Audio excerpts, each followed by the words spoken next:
Hello, this is David Gottfried, and this is my introduction. First, I want to tell you why experts usually get things wrong, and why I, consequently, should be given a hearing in terms of the ideas I submit, even if I am not an expert. I am merely a lawyer, but we lawyers are taught first and foremost to ask a lot of questions and to think aggressively. And a lot of people with doctorates simply just remember mountains of data without really critically reviewing it. But first of all, a few things about the visuals in this video and succeeding videos. At times, I have a predilection to bob my head up and down as I speak. Don't hold that against me. One of our finest artists, Cat Stevens, used to move his head up and down as he sang, and he was not dancing. He was sitting in a chair. So I suppose you ought to liken me to Cat Stevens and consider my head bobbing a sure sign of excellence.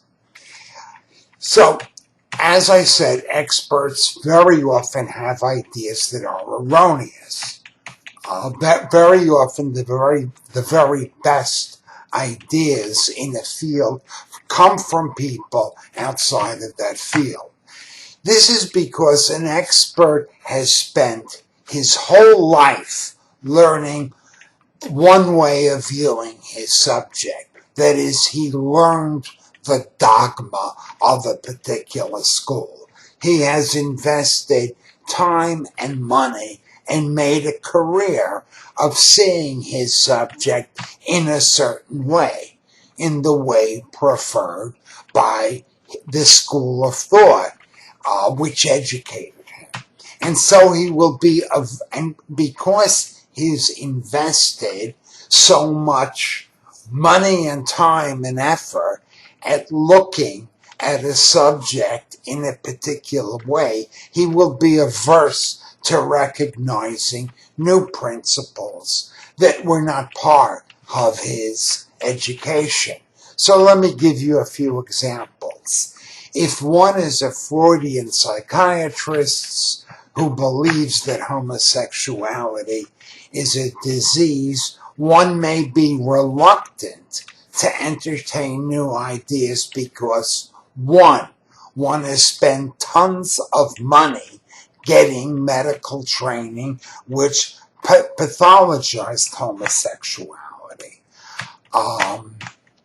And two, one's income is based on the idea that people should be cured of their homosexuality. And three, one doesn't have the nerve to say that one's life work was a mistake. But I got to give you many more examples. When Pasteur and Lister said that germs caused disease and that we should sterilize instruments and wash our hands before we operate, other doctors and the experts in the field of medicine said he was a fool. If they had admitted that his theories were valid, they would have implicitly conceded that their lack of hygiene and failure to sterilize equipment had killed many of their patients. More examples. In the early 1960s, most Americans thought that victory in Vietnam would be a cinch because the damn experts, Rusk, the McBundy brothers, Maxwell Taylor, and the Joint Chiefs of Staff. Oh, and I forgot that rotten automaton Robert McNamara said so. And these experts gave us the debacle of Vietnam. Indeed, Halberstam entitled his book about the Vietnam War, The Best and the Brightest. And it was an exposition of how the best and the brightest gave us the worst possible foreign policy on Vietnam.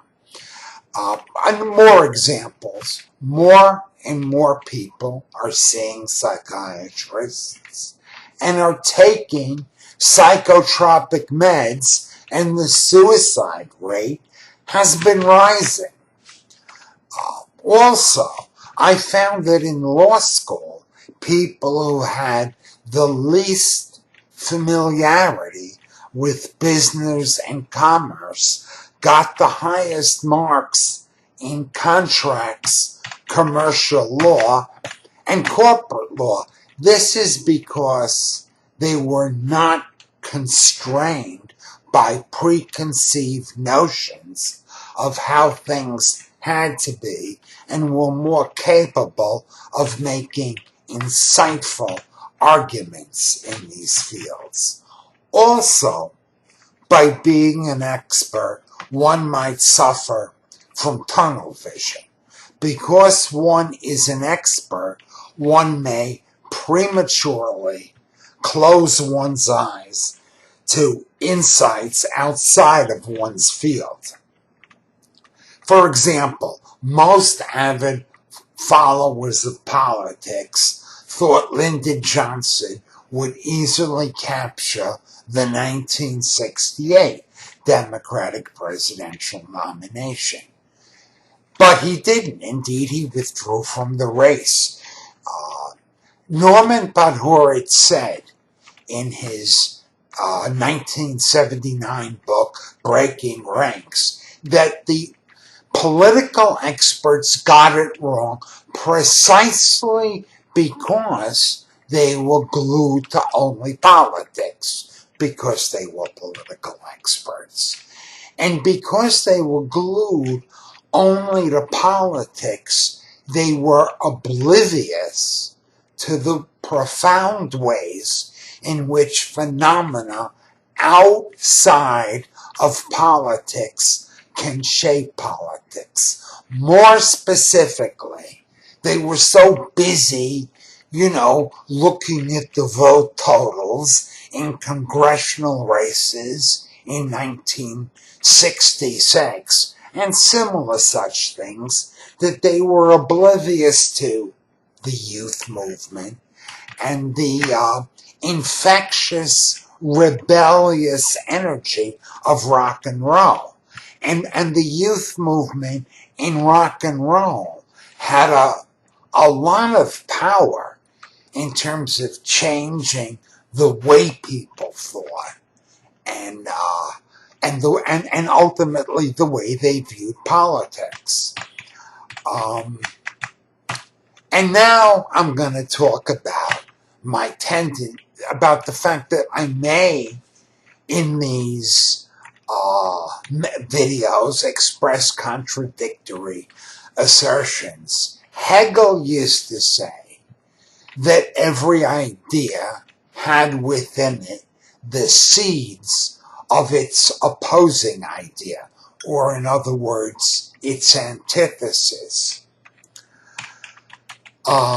Accordingly, and I am sort of like living the Hegelian dialectic, because when I have an idea, I very often find fault with it and am intrigued by its opposing idea.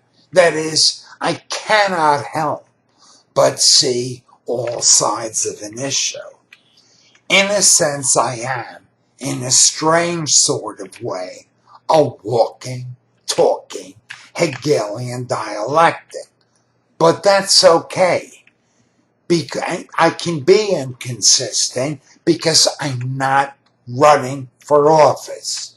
And so there is no need to worry that I will go back and forth, will flit back and forth between irreconcilable positions like a child with ADD. This is copyright David Godfrey 2017.